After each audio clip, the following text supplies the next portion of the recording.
A'udzu billahi minasy syaithanir rajim. Bismillahirrahmanirrahim. Subhana man la yaqtadi ala ahli mamlakatih.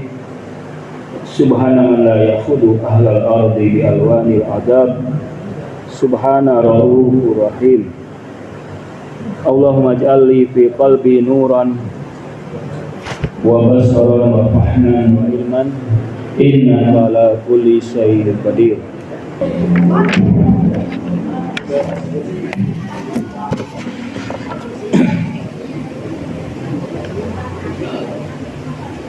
Alhamdulillah, hari ini hari kedua kita berpuasa ya.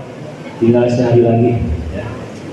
Sehari lagi kita berpuasa dan satu malam lagi kita berdoa, membaca Al-Quran, bermunajat.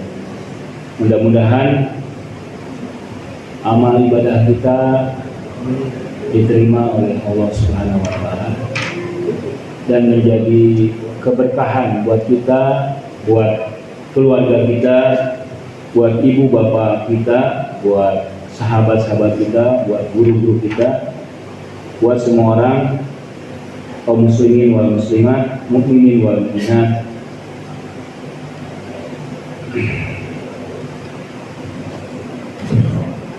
Teman-teman yang mulia, di sini saya akan membacakan tafsir ya.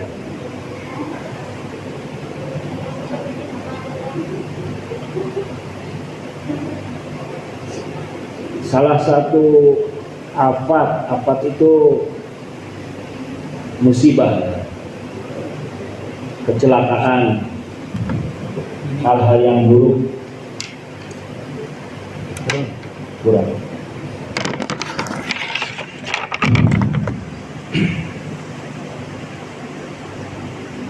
Yang akan menutupi manusia ya. Wa mu'dhamul afat yang paling besar al-hajibah lil insani, akan menutup manusia, menghijab manusia, andarki haqaiqil Quran, untuk mencerap, memahami, mengerti hakikat Al-Quran. Jadi ada hijab ya. Hijab itu banyak. Salah satu hijab itu hijab ilmu. Ilmu itu bisa menghijab. Ketika kita tahu, kita tidak mau belajar lagi, itu hijab. Ketika kita punya ilmu, kita menjadi sombong. Bahkan tawadu juga menurut Ibnu Athaillah dalam kitab Al-Hikam itu bisa menjadi hijab.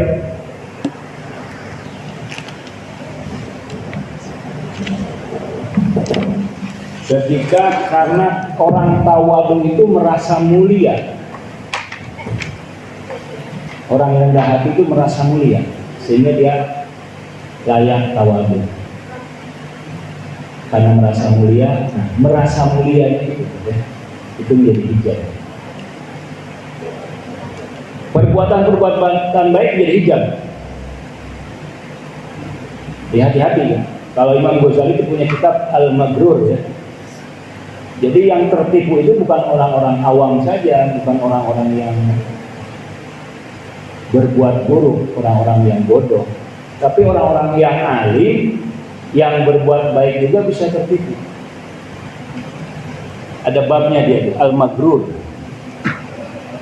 Kalau Pak Jalan menerjemahkannya para perampok di jalan Tuhan ya.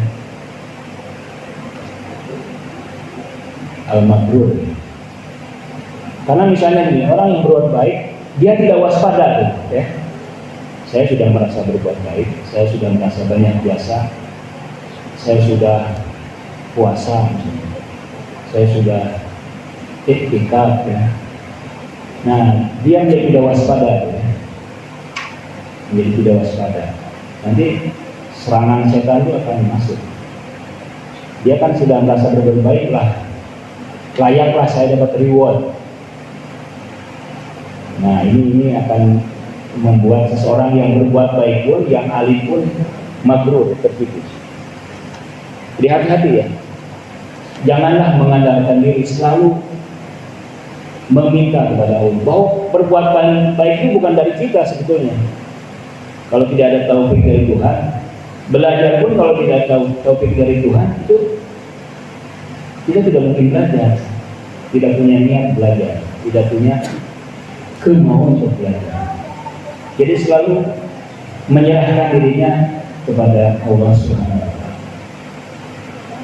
Bukankah pada akhirnya di hari akhirat kita tidak bisa mengandalkan amal-amal, kan? Kita hanya mengandalkan karunia dari Tuhan. Tidak bisa sombong kalau mengandalkan saya banyak amal, saya mengandalkan amal. Apakah dijamin amal itu ikhlas? Ya. Apakah dijamin amal itu tidak ada cacatnya dari sisi niat, dari sisi rukunnya, ya, dari segi syarat-syaratnya? Itu banyak ya. Pada akhirnya Allah saja ya. Kita memang harus giat beramal, tapi pada ujung-ujungnya kita hanya bisa mengandalkan kepada Allah Subhanahu wa Ta'ala. Nabi sendiri mengajarkan, Rabbi la takilni ila nafsi tarfata ain. Ya Tuhanku, ya Allah, ya Rabb, jangan biarkan aku mengandalkan diriku sekejap pun. Jangan biarkan aku ini terlalu percaya bahwa ini semua karena aku. Semua kejayaan, semua kepintaran, semua kecerdasan, semua kehebatan, semua perbuatan itu karena aku. Jangan kita terlalu pede mengatakan diri, selalu merasa khawatir, selalu merasa khawatir. Nah, hijab yang lain menurut ayat ini, hijab yang akan menutupi, menghalangi seseorang dari memahami makna-makna yang dalam dari Al-Quran, makna-makna yang luas dari Al-Quran. Apa? Yaitu igtiror, tertipu lagi. Igtiror bidawahir akhbar, tertipu dengan hadis-hadis, dengan ayat-ayat yang dawahir. Dawahirnya apa? Dawahir lahiriah.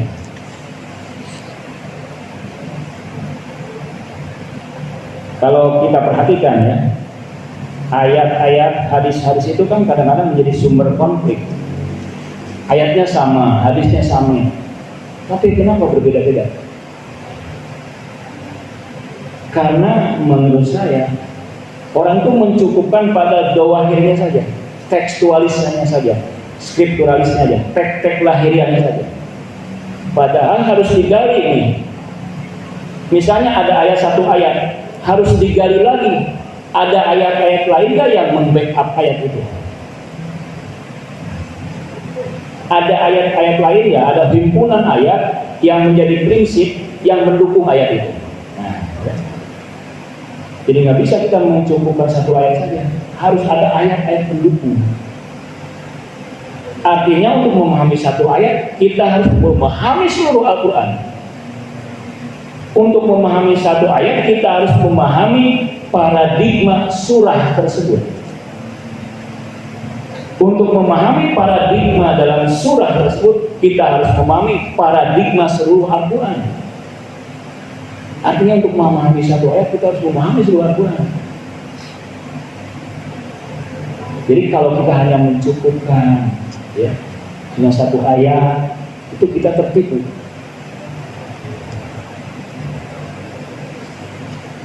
Wal ihtijab, dan terhijab juga di awailil andor. Awail itu awal-awal, yang awal. Andor yang dilihat, yang terpersepsi.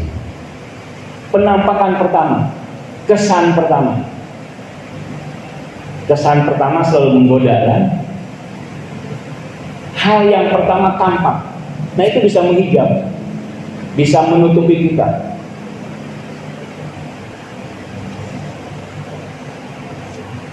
Ini membuktikan bahwa kita perlu fondasi ilmu-ilmu universal, ilmu-ilmu kuli. Ilmu-ilmu kuli itu filsafat, ilmu-ilmu kuli itu tasawuf, baik tasawuf nadori atau tasawuf amali. Itu ilmu-ilmu yang harus menjadi fondasi, membackup, menjadi fondasi bagi kita dalam memahami ilmu-ilmu partikular. Jadi ilmu itu dibagi dua ya. Ada ilmu kulli, ilmu universal, dan ilmu juz'i, ilmu partikular. Apa yang dimaksud dengan ilmu kulli dan ilmu juz'i? Ada dua hal. Yang dimaksud dengan ilmu kulli atau ulum kulli atau ulum universal, yaitu ilmu yang dipersepsi oleh fakultas-fakultas universal, oleh kuah. Kita punya kuah, punya indra universal, yaitu akal, juga intuisi batin. Kalau ilmu-ilmu partikular, yaitu ilmu-ilmu yang hanya dipersepsi oleh fakultas-fakultas partikular kita, misalnya indra mata, indra telinga, indra perasaan, perabaan. Nah itu ilmu-ilmu juz'i.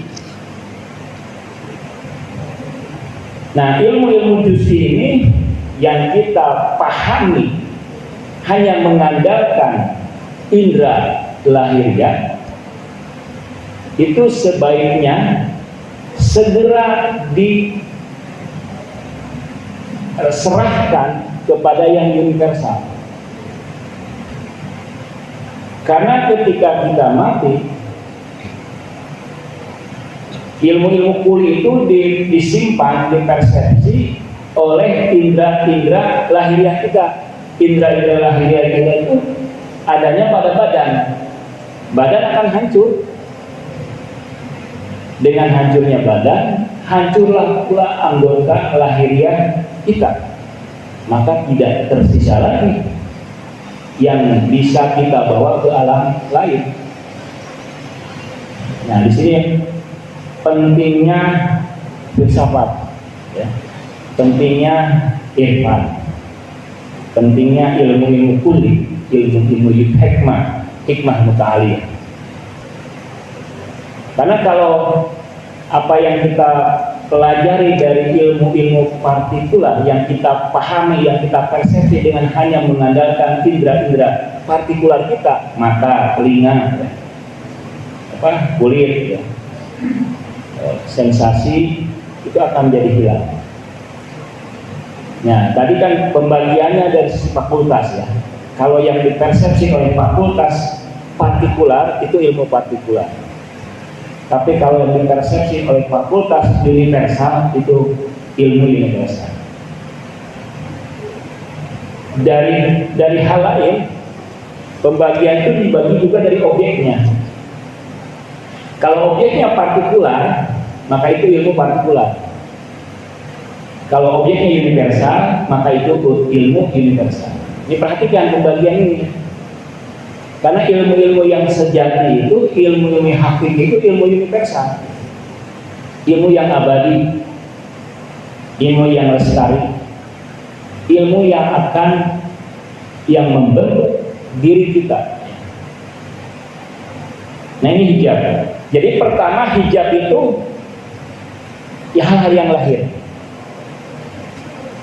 Kan biasanya orang tidak mau hal-hal yang dalam ya. Hijab kalau yang lahir itu dianggap satu-satunya otoritas. Kan ada istilah hujiatul duhur, otoritas duhur, otoritas lahiriah. Tapi tidak bisa menjadi hijab kalau teks yang lahir itu, data lahiriah itu adalah alat untuk menembus makna-makna yang dalam. untuk menembus makna-makna yang luas.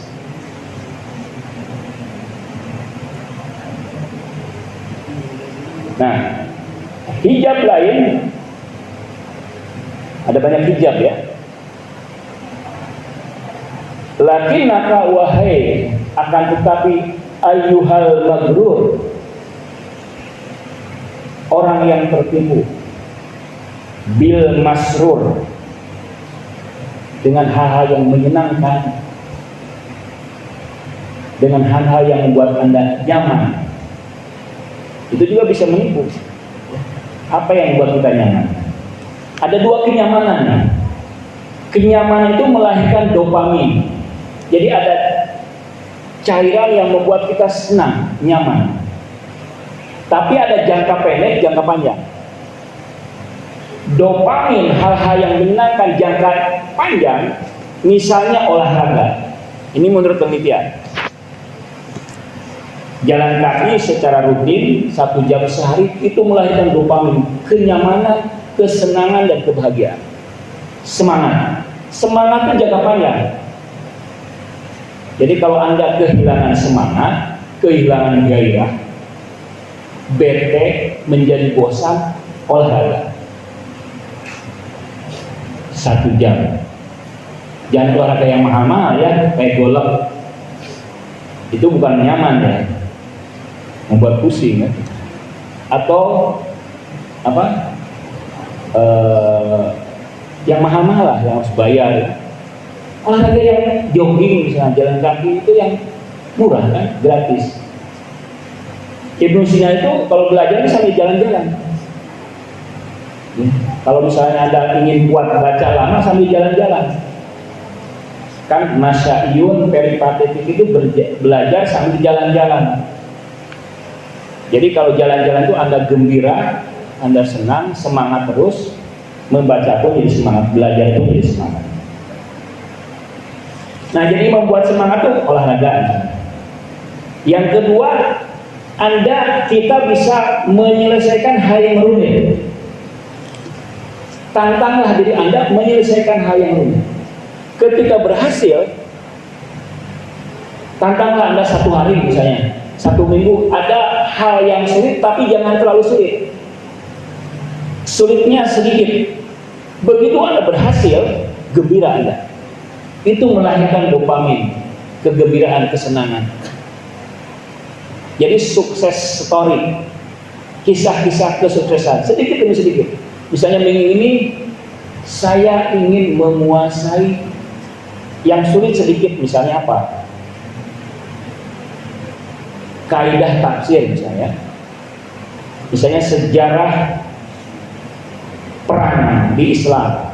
Kuasai sedikit, itu melahirkan dopamin, cairan yang membuat Anda gembira. Dan itu jangka panjang semangatnya. Ada juga yang membuat yang menyenangkan tapi jangka pendek, main game, merokok, itu jangka pendek.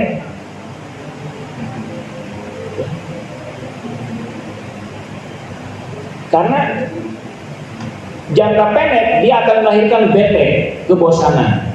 Kenapa sebagian pelajar misalnya dia tidak bisa istiqomah, tidak bisa konsisten, kadang-kadang semangat, kadang-kadang tidak semangat, dan lebih banyak tidak semangatnya.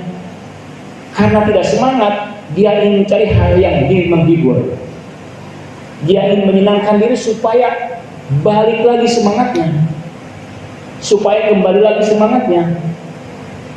Yaitu sayangnya memilih hal-hal yang menyenangkan, yang efeknya sebentar. Efeknya sebentar, scroll itu sebentar. Ya. Merokok itu sebentar. Tapi kalau dengan olahraga, menantang diri Anda, naik gunung, hiking misalnya, berenang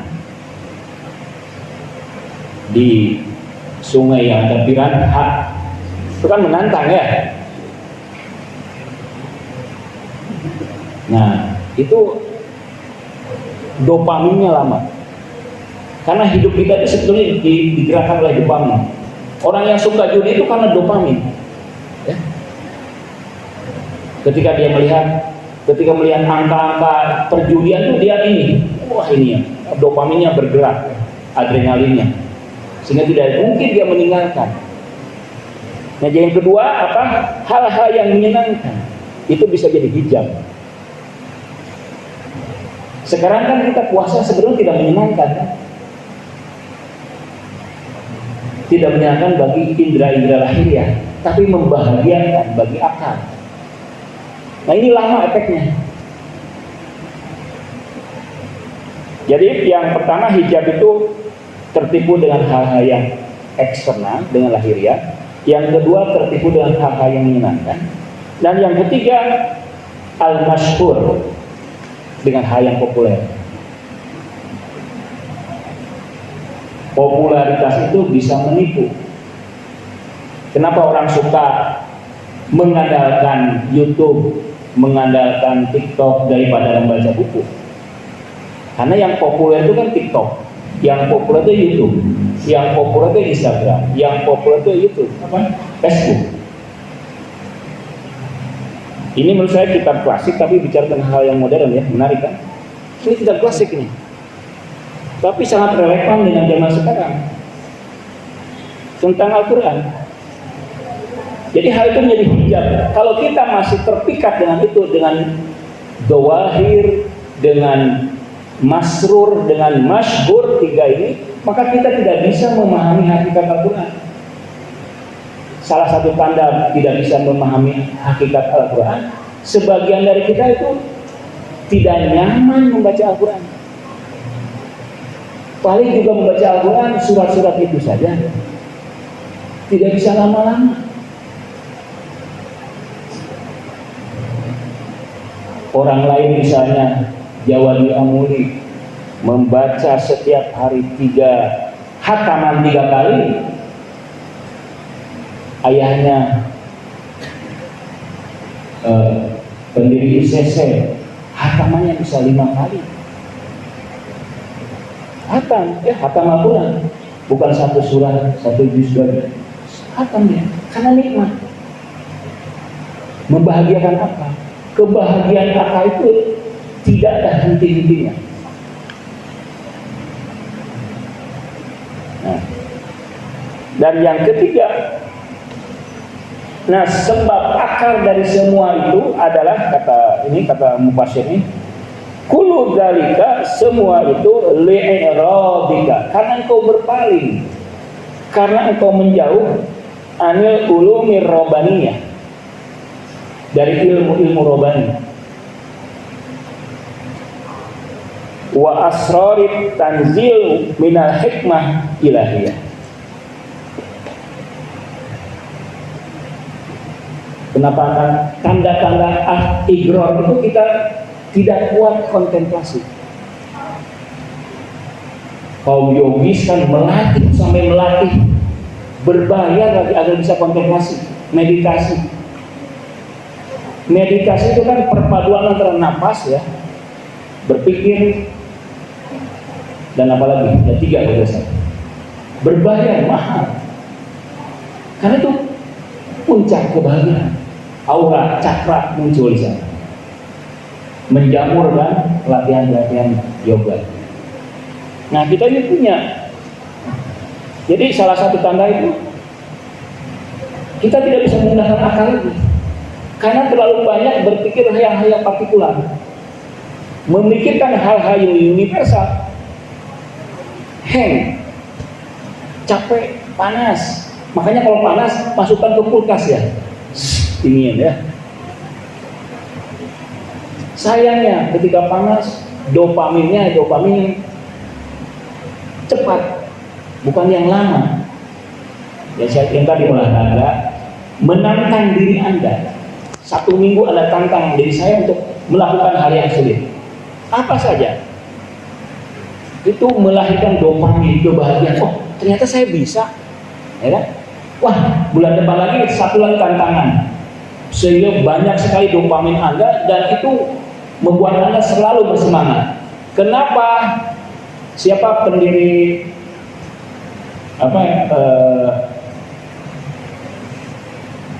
saya lupa lagi namanya siapa, yang mobil apa itu, yang mobil listrik itu,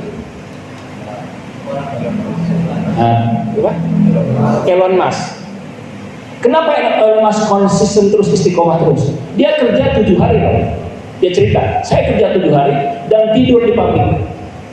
Kerjanya lebih lama, dari pagi sampai jam berapa gitu. Dia senang. Orang-orang Jepang itu kan gila kerja,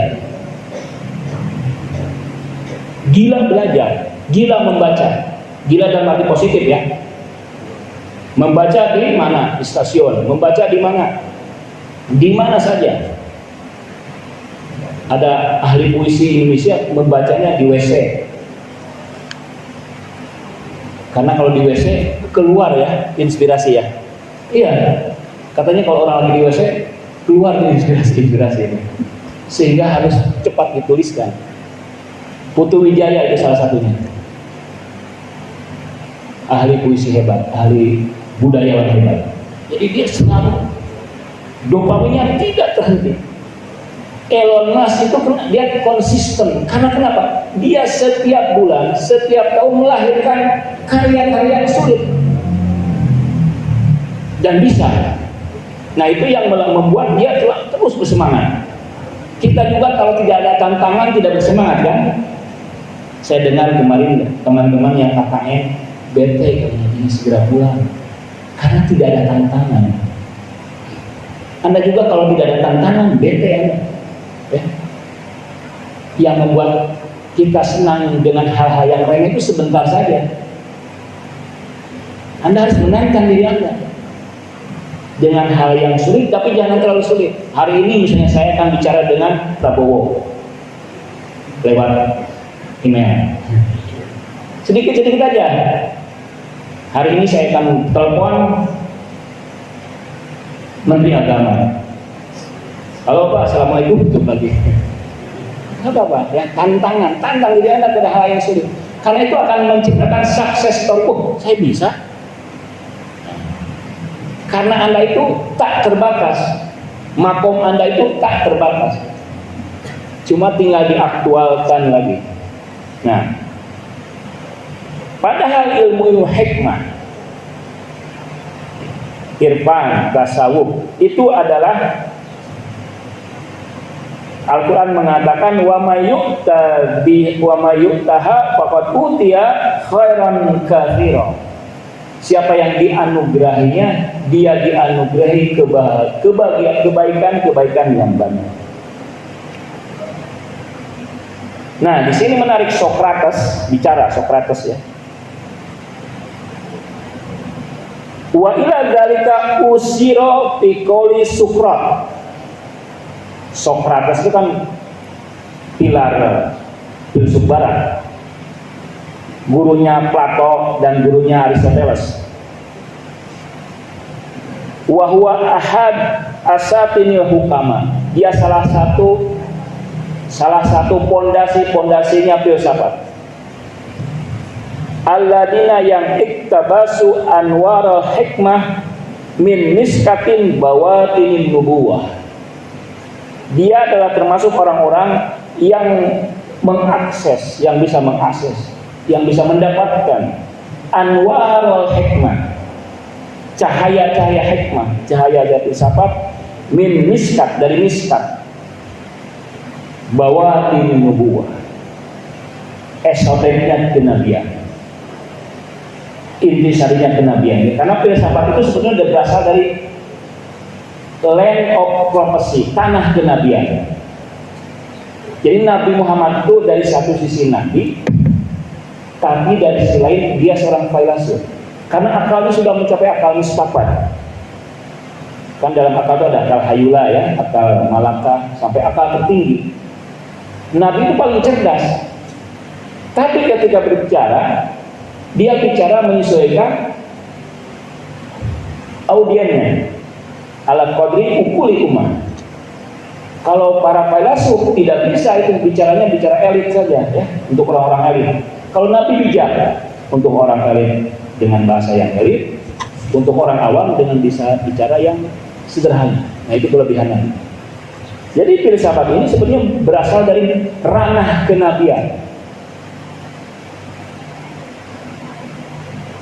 Nah, Sokrates mengatakan wal badan, dan badan alladzi laisa bin naqi, badan yang tidak bersih. Ini Al-Qur'an itu kan untuk menyentuhnya harus berwudu gitu kan? Harus berwudu kita menyentuh mushafnya. Tapi untuk menyentuh makna batinnya, badan jiwa kita yang harus berwudu. Jiwa kita harus bersih. Wal badanul ladzi laisa bin naqi, dan badan yang tidak suci. Kullama ghadawtahu, setiap kali kau memberi makan yang badan yang kotor, faqad zadathu syaron wabalan, malah menambah penderitaan. Ya. Jadi badan-badan yang kotor ini kalau diberi makanan dia menambah derita, menambah sakit.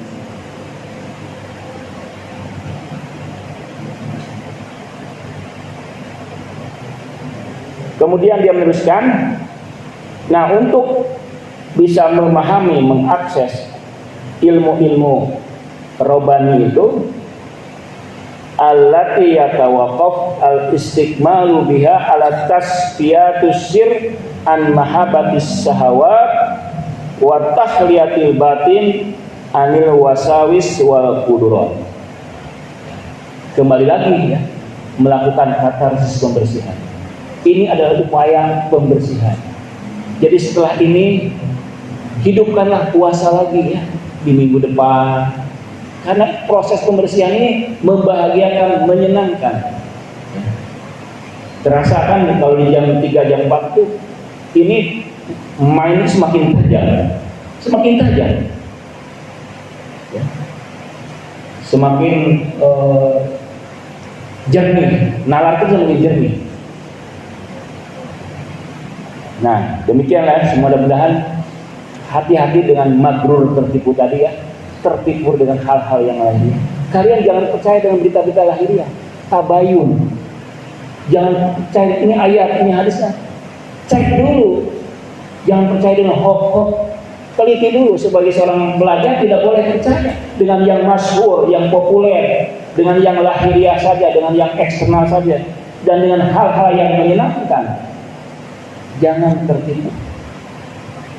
Dan yang penting, pompaklah semangat kalian dengan dopamin yang lama, long lasting, yaitu olahraga. Kemudian menantang diri kalian, menaklukkan diri kalian, menaklukkan dengan melakukan hal-hal yang berat, tapi masih bisa diatasi. Jangan berat sekali ya, beratnya sedikit. Per minggu, per bulan. Nah itu melahirkan dopamin, melahirkan kebahagiaan, kebanggaan yang akan membuat kalian istiqomah sebagaimana tadi kan siapa? Tokoh tadi siapa namanya? Elon Musk.